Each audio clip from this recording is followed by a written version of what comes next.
મિત્રો, ઘણા બધા સમયથી આણંદ જિલ્લાના ખંભાત વિસ્તારમાં ત્યાંથી ખેડૂતોના ખેતરમાંથી પાવર ગ્રીડ ટ્રાન્સમિશનની વીજ લાઇન જે કંપની દ્વારા જઈ રહી છે અને એમાં જે ખેડૂતોને હાલાકી પડી રહી છે, જે તકલીફો પડી રહી છે, એ ખેડૂતોને યોગ્ય વળતર મળ્યું નથી.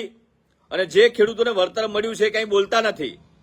પણ એવા કેટલાય ખેડૂતો છે કે જે ખેડૂતો પાસે જમીન ઓછી છે, એમના પાકને ખૂબ નુકસાન થયું છે, પરંતુ જે તે લાગતા વળગતા અધિકારીઓ એમને કોઈ પણ પ્રકારનો પોઝિટિવ જવાબ નથી આપતા.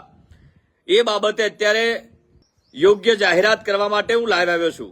મિત્રો, ખંભાત તાલુકો છે અને એ તાલુકામાં ખૂબ મોટી સંખ્યામાં ખેડૂતો ધાન્ય વર્ગના પાક સાથે જોડાયેલા છે.